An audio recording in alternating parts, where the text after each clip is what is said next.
আসসালামু আলাইকুম ওয়া রাহমাতুল্লাহ। দেশের প্রধান প্রধান দৈনিক পত্রিকার শিরোনামে উঠে আসা শীর্ষ সংবাদগুলো নিয়েই হাজির হলাম আপনাদের সামনে। আশা করি সাথেই থাকবেন। গুরুত্বপূর্ণ খবরগুলোর মধ্যে শুরুতেই থাকছে তিন বাহিনীর প্রধানের সঙ্গে মোদির বৈঠক। হামলার বদলা নিতে পূর্ণ স্বাধীনতা প্রদান। সেনাদের অভিযান চালানোর স্বাধীনতা দিলেন ভারতের প্রধানমন্ত্রী নরেন্দ্র মোদী। কাশ্মীরের অর্ধেকের বেশি পর্যটন কেন্দ্র বন্ধ ঘোষণা। ভারত ইট মারলে আমরা পাথর ছুড়ব, কঠোর হুঁশিয়ারি পাকিস্তানের।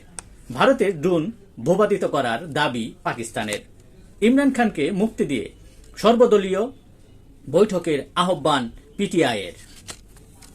পুলিশ সপ্তাহে প্রধান উপদেষ্টা ডক্টর মোহাম্মদ ইউনুস বলেছেন, নির্ভয়ে ভোট দেওয়ার পরিবেশ করতে চায়।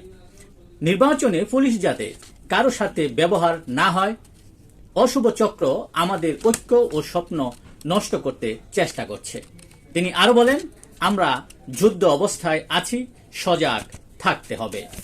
অপরদিকে পুলিশের পক্ষ থেকে বেশ কিছু দাবিও জানানো হয়, যেমন ছুটির বদলে 1 মাসের ভাতা, বিবাহিত প্রার্থীদের এএসপি নিয়োগ না করার প্রস্তাব, স্বামী স্ত্রী একই কর্মস্থলে পদায়ন, সর্বস্তরে ঝুঁকি ভাতা দাবি। স্বরাষ্ট্র উপদেষ্টা বলেন, অপ্রয়োজনীয় বল প্রয়োগ করা যাবে না।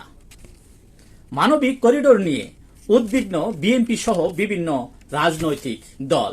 রাখাইনে মানবিক করিডোর স্পর্শকাতর। অনির্বাচিত সরকারের করিডোর দেওয়ার এখতিয়ার নেই বলে মন্তব্য করেছেন বিএনপি। বিএনপির স্থায়ী কমিটির বৈঠকে এ মন্তব্য করা হয়। ভবিষ্যতে বাংলাদেশের বিপদ ডেকে আনতে পারে এই মানবিক করিডোর। স্পর্শকাতর ইস্যুতে রাজনৈতিক মতনৈক্য মাধ্যমে সিদ্ধান্ত নেওয়া উচিত বলে মনে করে বিএনপি। এছাড়াও আরও প্রতিক্রিয়া জানিয়েছেন হেফাজতে ইসলাম, ইসলামী আন্দোলন বাংলাদেশ, বাংলাদেশের কমিউনিস্ট পার্টি, বাংলাদেশ সমাজতান্ত্রিক দল, গণসংহতি আন্দোলন।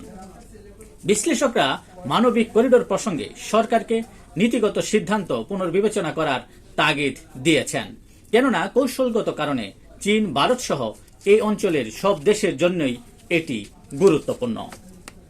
এদিকে প্রেস সচিব শফিকুল আলম বলেছেন, তথাকথিত মানবিক করিডোর নিয়ে জাতিসংঘ বা অন্য কোনো সংস্থার সঙ্গে সরকারের কোনো আলোচনায় হয়নি।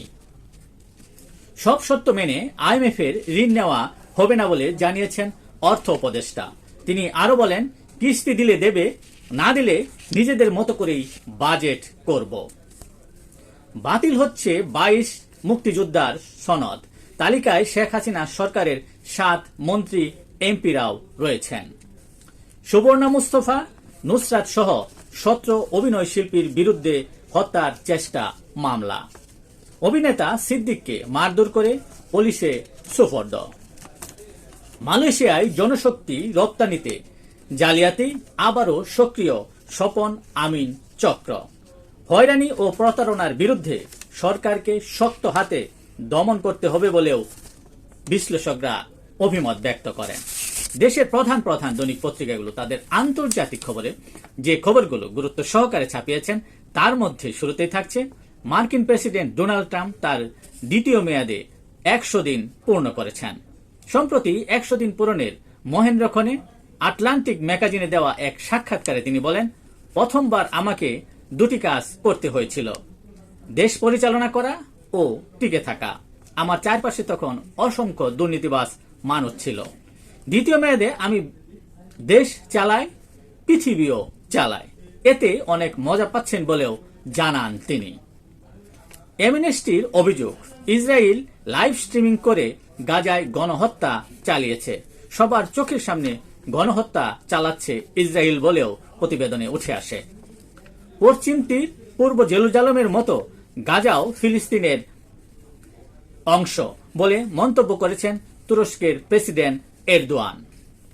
ইরানের সবচেয়ে গুরুত্বপূর্ণ কন্টেনার বন্দর বান্দর আব্বাসে বড় বিস্ফোরণে মৃত্যুর সংখ্যা বেড়ে 70 জন পৌঁছেছে।